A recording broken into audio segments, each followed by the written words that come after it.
I'm Walter Drake, but I didn't get here till '66. And I was told I was going to be teaching the 7th, 8th, and 9th grade English and social studies.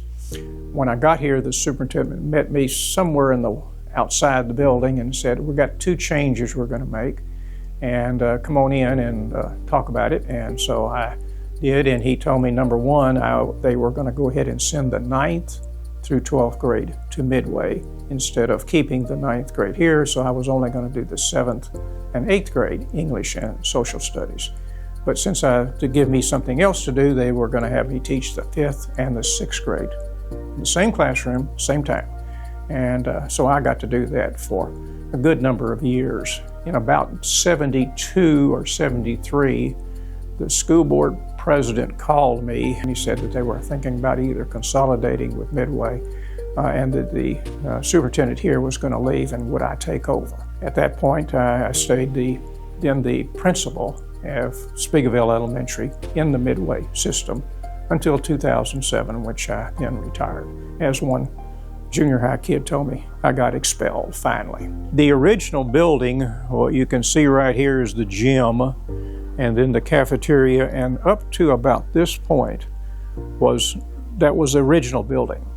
The first edition that Midway built on this building was about 1985, and they built this section down here. It had 7 additional classrooms in it.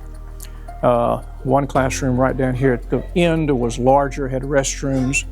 It was built for a kindergarten classroom, and they were thinking about having 2 kindergartens, a morning classroom and an afternoon classroom, but we worked it out and we didn't use it that way. About 5 years later, Midway came in and put this addition on the building. This was 8 more classrooms, the first edition, this section, had restrooms right here. Then about 5 more years later, a big addition came in where this section of the school was added. The front entrance was added. There were 3 classrooms for kindergarten mainly down in this area, a huge cafeteria. It was big compared to the old cafeteria we had. We also enlarged the library in this section. Parking lot was here at this point, and I noticed the parking lot now has been added. And you can see there's still a lot of cars there, but if you look at the parking lot that we have out there now, it's much bigger. That means there's a lot of more faculty here than we had way back yonder. Some playgrounds.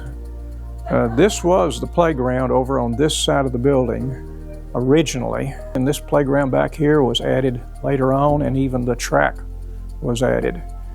This was, I think we've got some good areas. You can see the septic lines here and the water.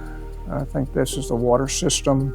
Our librarian at one point did the mural over on the side, and I think she had her husband help with that. He was an art teacher, and it has to be every once in a while, or we found that we had to come in and paint it up a little bit better every year. You had some problems with things where paint would be coming off of it and whatnot. Main part of the building went down about halfway this way with the 3 classrooms on each side and the library over here on this side too.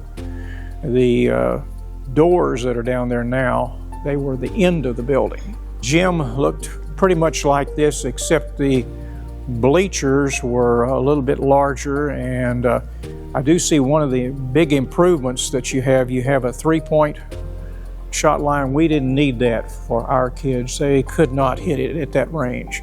A 6th grade team, both boys and girls, I got to coach both of them. I didn't really know much about basketball at the time. We actually had tournaments with little schools, small schools around here. Ross, Golson, Rosenthal was not, I don't think at that time, part of Robinson, Speegleville, and we would have a tournament here and have trophies and whatnot, regular UIL basketball referees come. We told them beforehand these are elementary kids. I remember one time the referee stopped the game, and I had a fourth grader on the team. Fourth, fifth, and sixth graders, all of them could play. Usually the sixth graders played mostly.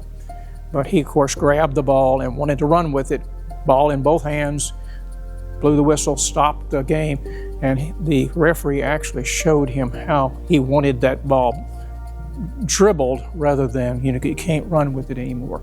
But it was sort of a learning experience. We tried to make sure everybody got a trophy, even no matter if you were third place and there were only 3 teams, you still got a trophy. But we did that for 2 or 3 years. This classroom was the first classroom I got to use. This is where I had the 5th and 6th graders, and the room across the hall is where the 7th and 8th graders happened to be. I put my 5th graders on this side of the room and my 6th graders on that side over there. And that second window is where we got the water cooler and later on the air conditioner. And usually I had 5 rows across here. The middle row was kind of the mixed row. Some 5th graders had to sit in the 3rd row, and some 6th graders had to sit in the 3rd row. We didn't have white boards. We had green boards at that time. And of course they're chalk, and there were boards on both walls.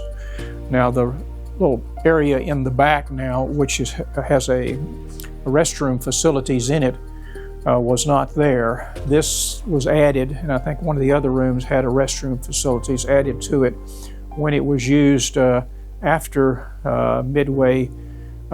We consolidated with Midway, and we had some severely handicapped students in this room and the other room, so they needed restroom facilities.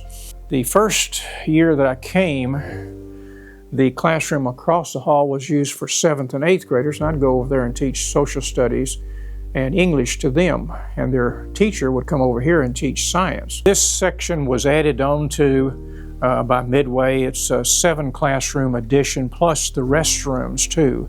The library, this was the front wall of the library, and the open spaces you see there were windows, where they had, actually the library had 4 windows plus 1 extra window. It was over in that direction. It was bigger than the regular classrooms, and so the librarian thought she was a lot better. She had more windows anyway. But the front wall was right here, and all this was the section, and that's where I told them that we call this the PAC North, because it was so big for us, and we didn't have any books in here at the time. We didn't have a librarian at first. We didn't have anything but the regular teachers and a principal. We had a secretary, and we had a man who came and did the bookkeeping 1 day a week on Friday, but that was the staff.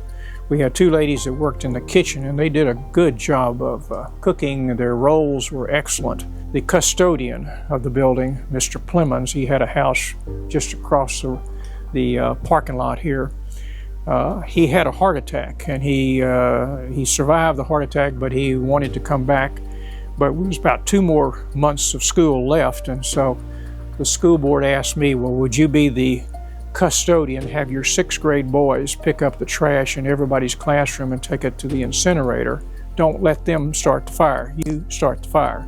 And then you sweep the hall at least once a week, and in every classroom go in and have the teachers pick up all the books underneath their desk, and you sweep that at least once or twice a week. We got by for 2 months with the custodian doing that, but this was a fabulous thing that we got.